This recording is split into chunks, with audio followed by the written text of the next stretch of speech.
उठो जागो और तब तक नहीं रुको जब तक लक्ष्य न प्राप्त हो जाए। ऐसा उपदेश देने वाले महापुरुष स्वामी विवेकानंद। उनका जीवन परिचय एवं आत्मकथा। अपनी इस मातृभूमि के लिए सर्वस्व का त्याग करने क्या आप तैयार हैं? यदि हाँ, तो देश की गरीबी दूर हो सकेगी, अज्ञान दूर होगा। करोड़ों भाई बहन भूख से तड़प रहे हैं। क्या आप यह जानते हैं? क्या उनके बारे में आपके मन में करुणा है? उनके संबंध में आपकी आंखों में आंसू बहते हैं? अमेरिका, इंग्लैंड जाने के पूर्व मैं मातृभूमि से प्यार करता था और वहां से वापस लौटने के बाद तो यहाँ की मिट्टी का कण कण मुझे पवित्र प्रतीत हो रहा है। यह अमृत बाणी है स्वामी विवेकानंद जी की। नटखट पर धीर। विवेकानंद के बचपन का नाम था नरेंद्र। विवेकानंद यह नाम तो उन्हें सन्यासी बनने के बाद मिला। उनके पिता का नाम था विश्वनाथ दत्त और माता का भुवनेश्वरी देवी। कलकत्ता में उनका जन्म हुआ 12 जनवरी 1863 को। बचपन में नरेंद्र बहुत नटखट थे। किशोरावस्था में पहुंचने के साथ साथ उनका खेल कूद का शौक बढ़ता ही गया। उनका कहना सभी मानते थे। एक बगीचे का मालिक बच्चों को डराता था कि वृक्ष पर वृक्ष राक्षस है और वह बच्चों को खा लेता है, परंतु नरेंद्र उस धमकी से डरे नहीं। वृक्ष पर ही बैठे रहे। अन्य बालक 9-11 हो गए। काफी समय तक बैठने पर भी ब्रह्म राक्षस नहीं दिखा। मालिक की कही हुई बात झूठी सिद्ध हुई। अपनी बहनों को तंग करना भी उनका एक खेल था। ध्यान लगाना भी उनका एक खेल था। उस खेल में डूबकर ब्रह्म जगत को वे भूल जाते थे। बिच्छू या सांप नजदीक आने पर भी उनका ध्यान टूटता नहीं था। नरेंद्र को बचपन से ही साधु सन्यासियों पर अपार गौरव था। वे जो मांगते दे देते थे। जन्मदिन पर वे नए कपड़े तो अवश्य पहना करते थे, परंतु किसी के द्वारा याचना करने पर उन्हें भी उतार कर दे देते। यहाँ तक कि सड़क पर भिखारियों को देखते ही उनकी माँ अपने इस लड़के को कमरे में बंद कर बाहर से ताला लगा देती थी। प्रत्येक भिक्षुक नरेंद्र का स्वभाव जानता था। वे खिड़की के पास जाकर खड़े हो जाते और नरेंद्र अपने पास जो भी हो फेंक कर दे देते थे। बचपन से ही उनमें त्याग वैराग्य के अंकुर बढ़ने लगे थे। फुर्सत के समय माता उन्हें रामायण महाभारत की कथाएं सुनाया करती थी। कथा सुने बिना उन्हें नींद आती ही नहीं थी। अन्य बातों को भूलकर एकाग्रता से कथा सुना करते थे। ब्रह्मचारी हनुमान पर उनकी अपार भक्ति थी। एक दिन वह सारे शरीर पर भस्म लेकर शिव जी की मूर्ति के सामने आंखें बंद कर बैठे थे। लड़की का स्वरूप देख माँ ने पूछा, ये सब क्या है? मैं शिव हूँ, मैं शिव हूँ। हंसते हुए नरेंद्र ने कहा, अपने नाना के समान नाती भी सन्यासी तो नहीं बनेगा? यह डर माँ को सताने लगा। नरेंद्र के पिता वकील थे, इसीलिए उनके घर में कई पक्षी के जाति के पक्षकार आते थे। घर धर्मशाला के समान लगता था। सभी आने वालों के लिए घर में ही खाना पीना होता था। भोजन के बाद हुक्का पीने के लिए देना एक काम रूढ़ी थी। प्रत्येक जाति के लोगों के लिए अलग अलग हुक्का रहता था। अन्य जातियों के लिए रखा हुक्का पीने से क्या फर्क होगा? नरेंद्र के मन में विचार प्रारंभ हुआ। उन्होंने प्रयोग करके देखा, उससे कोई हानि नहीं हुई। जाति भेद में कोई अर्थ नहीं। यह निष्कर्ष उन्होंने निकाला। वृक्ष का गुण अंकुर में ही दिख पड़ता है। विवेकानंद की करुणा बालक नरेंद्र में दिखा करती थी। नरेंद्र खेलकूद में ही नहीं, पढ़ाई में भी तेज थे। एक बार सुना या पढ़ा विषय सदा के लिए उनके स्मरण में रहता था। उनकी ग्रहण शक्ति अद्भुत थी। इन सब का कारण था उनकी एकाग्रता। जब भी फुर्सत मिलती विश्वनाथ दत्त जी पुत्र को हित वचन सुनाया करते थे। जब तक हम सत्य तथा धर्म का पालन करते हैं, किसी से डरने की जरूरत नहीं। धमकी के सामने कभी नहीं झुकना, आत्मगौरव का नहीं छोड़ना, स्वजाति के अभिमान के कारण अन्य जातियों का द्वेष नहीं करना, मानव कल्याण के लिए देशभक्ति आवश्यक है। विदेशी देश को दास बना सकते हैं परंतु सद्भावपूर्ण प्राचीन संस्कृति का अपहरण नहीं कर सकते। पुत्र के मठ की मधुरता पर पिता लुब्ध हो गए थे। भक्ति गीतों को गाते समय उनके चेहरे पर दिव्य तेज प्रकट होता था। माताजी पर नरेंद्र का आगाध प्रेम था। उन्हें वह देवता के समान मानते थे। जगत में माँ के समान कोई त्यागी नहीं, मात्र घर में ही नहीं समाज में भी उन्हें अग्र स्थान प्राप्त होना ही चाहिए, वे सदा यह कहा करते थे। उनके पिता पर भी अपार गौरव था। अपने पिता के बारे में उन्हें जो भी लगता वह कह देते। अतिथि सत्कार श्रेयस्कर है, परंतु क्या आलसी लोगों को खिलाना ठीक है? लोग भोजन करके जा सकते हैं, परंतु उन्हें बीड़ी सिगरेट हुक्का देना क्या उचित है?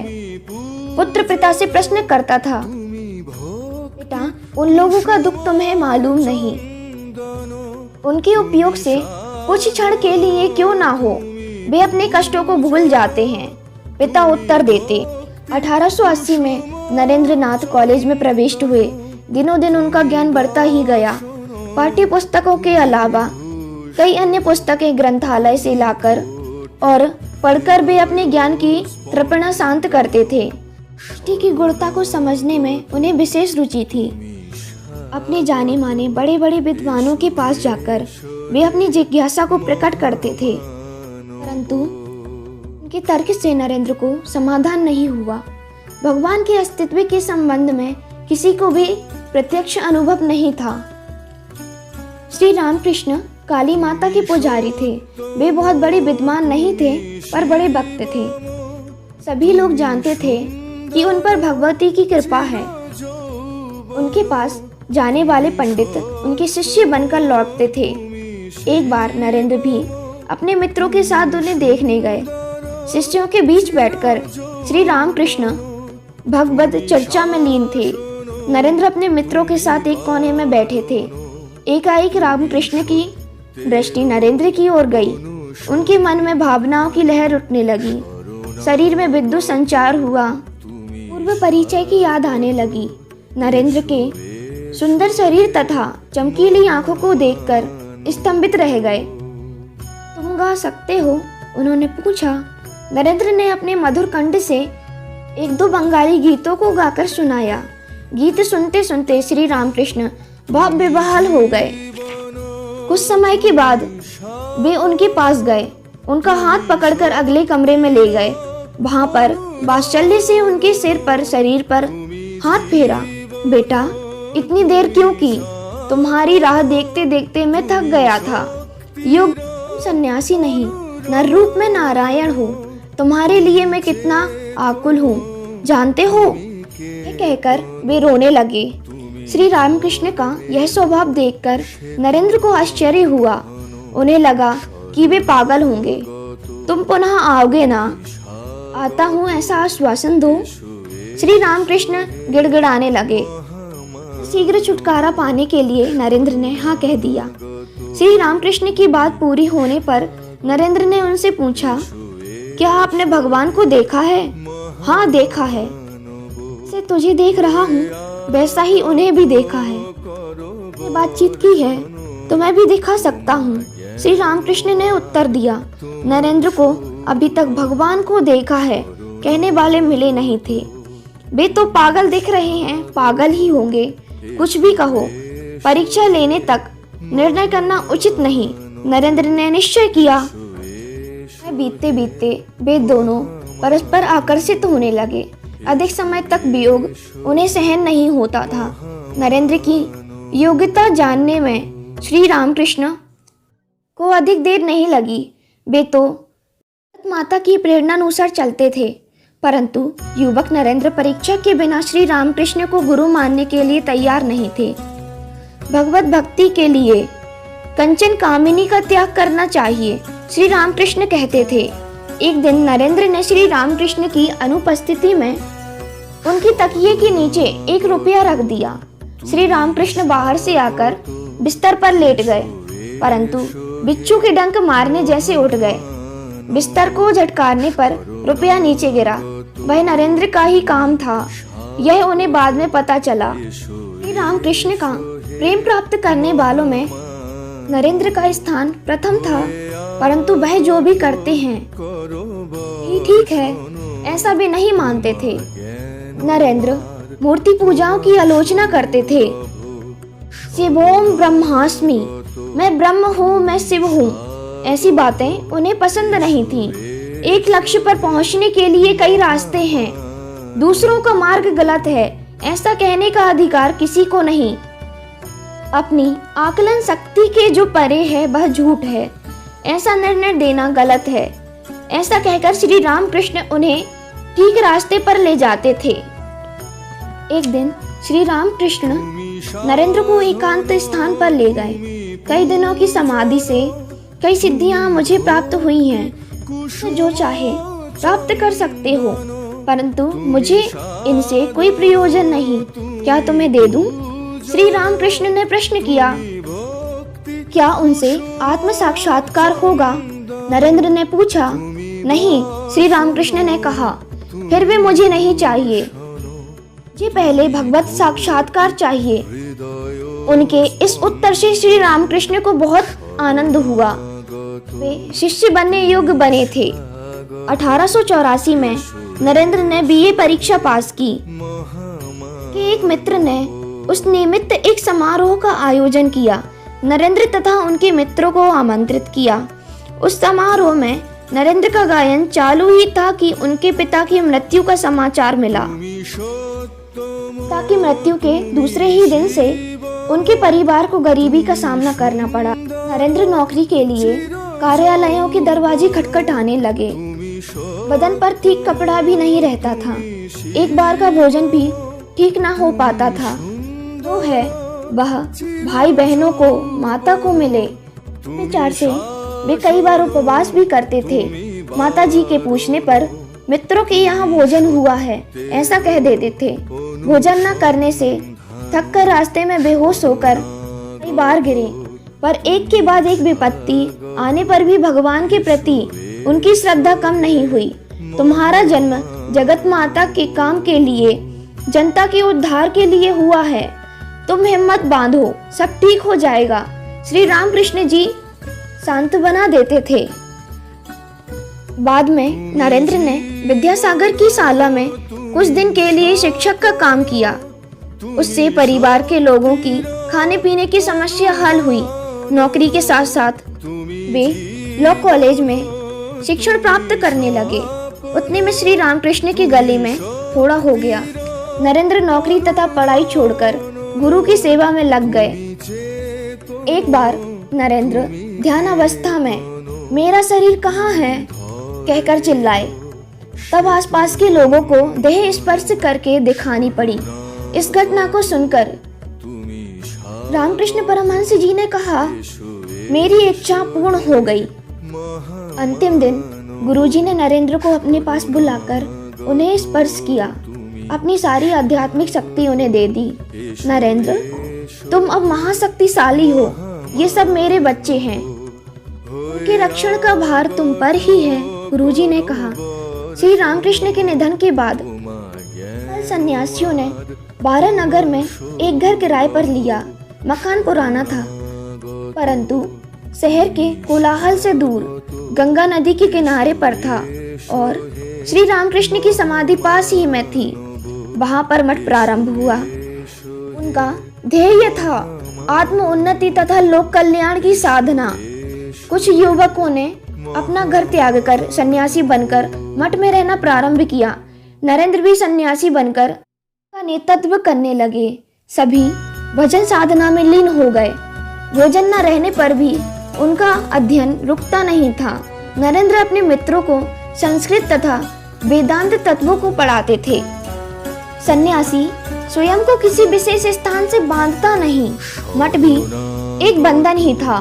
विशेष स्थान का मोह भी बुरा है। सन्यासी धर्म का स्वीकार कर नरेंद्र स्वामी विवेकानंद बने। वह भारत का भाग्य था। उन्होंने संपूर्ण भारत को ही अपना घर बना लिया। देश के सभी नागरिक उनके बांधव बने। दीन दुखियों के आंसू मिटाना उनका पवित्र कार्य था। विवेकानंद सर्वप्रथम काशी पहुंचे। वहां के वास्तव में कई पंडितों से विचार विमर्श किया। अयोध्या में भगवान श्री राम का स्मरण कर पुलकित हुए। आगरा में ताजमहल देखकर विस्मित हुए। वृंदावन जाते समय एक चमार के पास का हुक्का मांग कर पिया। पंचम के घर का पानी पिया। मोची के घर का अन्न मांग कर खाया। वृंदावन में पैर रखते ही उनका हृदय आनंद भोर हो गया। अलवर में मुसलमान भक्त मिले। उनके घरों में भोजन करते समय महाराजा मंगल सह का परिचय हुआ। प्रारंभ में महाराजा को स्वामी जी पर विश्वास नहीं था। से काफी तर्क वितर्क हुआ। महाराजा ने कहा, स्वामी जी, मुझे मूर्ति पूजा में विश्वास नहीं। मूर्ति पूजा एक संकेत मात्र है। वह भगवान का स्मरण दिलाती है। वह तुच्छ नहीं। प्रत्येक साधक का उसका अपना मार्ग है। वह मार्ग उस व्यक्ति की श्रद्धानुसार होता है। स्वामी जी ने विशद किया। महाराजा को समाधान नहीं हुआ। सामने दीवार पर महाराजा का चित्र लगा था। स्वामी जी ने पास खड़े दीवान से पूछा कि यह चित्र किसका है। उत्तर मिला, महाराजा का। इस पर थू किए दीवान चकित हुआ। दीवान को लगा स्वामी जी पागल हैं। आपको हिचकिचाहट क्यों है? यह तो राजा की छाया मात्र है ना।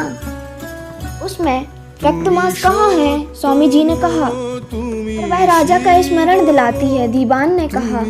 राजा का विवेक जागृत हुआ। स्वामी जी से ने क्षमा मांगी। स्वामी जी जयपुर अजमेर होते हुए आबुल पर्वत पर गए। वहां की एक गुफा में कुछ काल तक उन्होंने तपस्या की। सूर के वास्तव्य में महाराजा तथा उनके दीवान सादरी अय्यर से परिचय हुआ। विद्वानों की सभा में स्वामी जी का संस्कृत में भाषण सुनकर महाराजा प्रभावित हुए।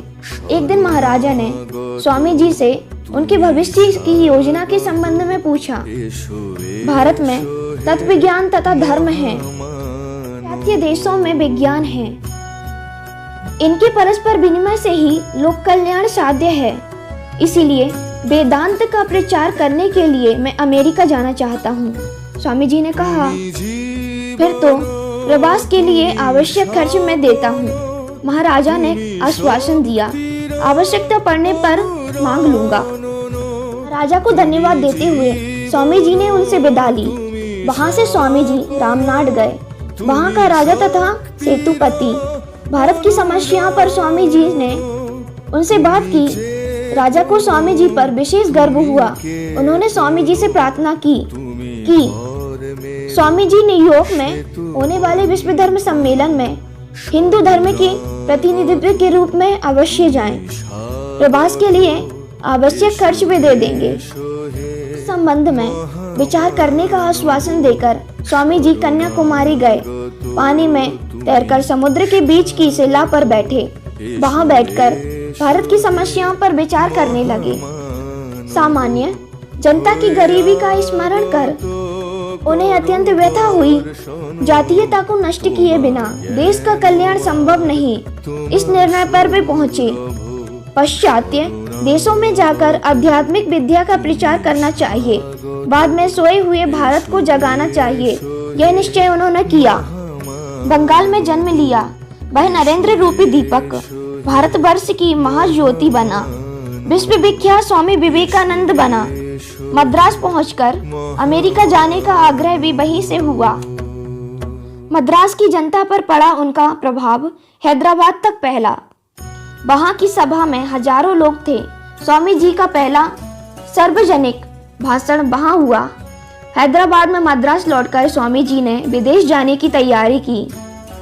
31 मई 1893 को स्वामी जी जहाज से मुंबई के लिए रवाना हुए। स्वामी जी रास्ते में कोलंबो, सिंगापुर, हांगकांग, टोक्यो होते हुए जुलाई के मध्यस्थ शिकागो पहुंचे और वहां के एक होटल में ठहरे। सर्वधर्म सम्मेलन कब प्रारंभ होगा, इसकी जानकारी उन्होंने प्राप्त की। उसके लिए अभी 3 माह का समय था। तब तक एक अपरिचित देश में कैसे रहें, पास का पैसा भी समाप्त हो रहा था। शिकागो शहर बड़ा होने के कारण वहाँ खर्च अधिक होता था, इसीलिए वे समीप के बैरिस्टर नगर गए।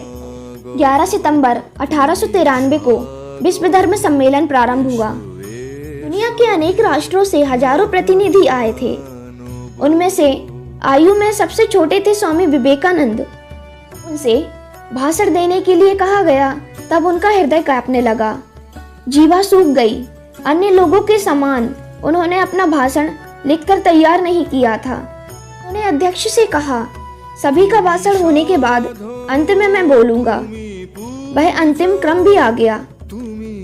माँ शारदा तथा श्री रामकृष्ण को मन में ही नमन कर उठ खड़े हुए। उनकी मधुर कंठ से अमेरिका के भाइयों और बहनों ये शब्द निकलते ही सभा भवन तालियों से गूंज उठा। 2-3 मिनट तक तालियां बजती रहीं। कोई भी इतनी आत्मीयता से बोला नहीं था। सभा में शांति चाहते ही उन्होंने अपना छोटा सा भाषण शुरू किया। कई अलग अलग स्थानों से बहने वाली सभी नदियां अंत में समुद्र में ही मिलती हैं। उसी प्रकार अलग अलग धर्म में जन्म लिए मनुष्य अंत में परमात्मा के पास ही पहुंचते हैं। कोई भी धर्म छोटा नहीं और कोई भी श्रेष्ठ नहीं, यह उन्होंने स्पष्ट किया। सभी प्रतिनिधियों ने उनके भाषण की मुक्ति कंठ से सराहना की। पत्रकारों ने उनके चित्र के साथ उनका भाषण छाप दिया। अब जहाँ जहाँ उनका भाषण होता था, लोग इकट्ठे होते थे। वे सभी का आकर्षण बने। उनके उठते ही सभा में तालियां बजने लगती थीं। स्वामी जी जहाँ भी गए, लोग उनका भाषण सुनने के लिए भारी संख्या में इकट्ठे होते थे। भाषण के बाद लोग उन्हें अपने घर ले जाते थे। उनका सत्कार अत्यंत वैभवपूर्ण रहता था। उस समय स्वामी जी के सामने भारत की गरीबी का चित्र खड़ा होता था। स्वयं का आदर सत्कार उन्हें असहनीय होता। जिस बिस्तर पर वे सोते थे, वहाँ बिच्छू के डंक मारने के समान वेदना होती थी। कई रातें बिना नींद की बितानी पड़ी थीं। आंसुओं से तकिया भीग जाता था। इस बीच इंग्लैंड से बार बार आमंत्रण आने लगा। जब भी लंदन पहुंचे, वहां भी उनका भारी स्वागत हुआ। इस हिंदू योगी के विचारों की, भाषण कला की वहां के पत्रकारों ने मुक्त कंठ से प्रशंसा की। कुछ लोग उनके शिष्य बने। आगे चलकर निवेदिता के नाम से प्रसिद्ध हुई। मार्गरेट नोबेल स्वामी जी के साथ भारत आकर बस गई। वर्ष के विदेश प्रवास के बाद विवेकानंद मातृभूमि को लौट आए। भारत पहुंचने तक उनका नाम देश के कोने कोने में फैल गया था। 14 जनवरी 1897 को वे कोलंबो पहुंचे। वहां पर किसी सम्राट के समान उनका भव्य स्वागत हुआ। नाथ मदुरो कुंभकोणम होते हुए वे मद्रास पहुंचे। उनके स्वागत के लिए रेलवे स्टेशन पर अपार जन समुदाय एकत्रित हुआ था। शोभा यात्रा में लोग उनकी गाड़ी के घोड़ों को खोलकर खुद खींचने लगे। पत्र पुष्पहार की तो वर्षा थी। स्वामी जी जहाँ भी गए, लोगों को श्री रामकृष्ण परमहंस का संदेश सुनाते थे। मुझे केवल मुक्ति चाहिए, ऐसा विचार करना भी स्वार्थ है, ऐसा वे बार बार कहते थे। जब तक भारत में एक भी दुखी रहेगा, तब तक मुझे मुक्ति नहीं चाहिए, उन्होंने घोषणा की। उन्हें विश्वास था कि सेवा कार्य मात्र संगठन के द्वारा ही संभव है। इसलिए उन्होंने 1897 में श्री रामकृष्ण मिशन की स्थापना की। उनका ध्येय निश्चय किया। आगे के 2 वर्ष में गंगा के किनारे बेलूर के पास एक भूखंड खरीदा। वहां पर भारत का निर्माण पूरा होने पर वहां पर मठ स्थापित किया। बढ़ते हुए काम और जिम्मेदारी से स्वामी जी का स्वास्थ्य बिगड़ने लगा। वे विश्रांति के लिए हिमालय के गांवों में गए। वहां पर भी विश्रांति नहीं मिली। प्रवचन संभाषण निरंतर चालू थे। शिष्यों के आग्रह पर भी वे विश्रांत नहीं लेते थे। धीरे धीरे वे अंतर्मुखी बनते गए। ब्रह्म क्रियाएं बंद होने पर भी आंतरिक क्रियाओं को विश्रांत नहीं था। 4 जुलाई 1902 स्वामी जी ने नित्य के अनुसार अपना दैनिक क्रियाकर्म समाप्त किया। शिष्यों को पढ़ाया, भोजन किया, बाद में विश्रांत ली। बाहर घूम आए, सबसे बातें की, हास्य विनोद हुआ। 9 बजे उन्हें थकावट मालूम हुई, हाथ पैर कांपने लगे। वे उठ बैठे, रो पड़े, फिर चिर निद्रा में लीन हो गए। उनकी आत्मा अनंत में लीन हो गई। शिष्य तथा गुरु बंधु रोने लगे, मानो अनाथ हो गए हों। स्वामी जी का देह नहीं रहा, परंतु उनकी वाणी अमर है, भारतीयों को सदा आशीष दे रही है। जो उसे सुन सकेगा उसका दुख दूर होगा। स्वामी विवेकानंद अपने विचार तथा कृति से जगत विख्यात होकर हमारे बीच से चले गए, परंतु वे अमर हैं। भारत तथा विश्व के लिए उनका पवित्र जीवन एक आदर्श रहा है। उनका नाम एक स्फूर्तिदायी मंत्र है। स्वामी जी के कुछ संदेश। उसी को मैं महात्मा कहता हूँ जिसके हृदय का रक्त दरिद्रों के लिए बहता है, अन्यथा वह दुरात्मक है। जिस समय तुम भयभीत होते हो, उसी समय तुम नगण्य होते हो। भय ही जगत में सब अनर्थ का मूल है। सर्वप्रथम हमारे नवयुवक बलवान होने चाहिए, धर्म बाद में आएगा। मेरे तरुण मित्रों, बलवान बनो। स्वामी विवेकानंद।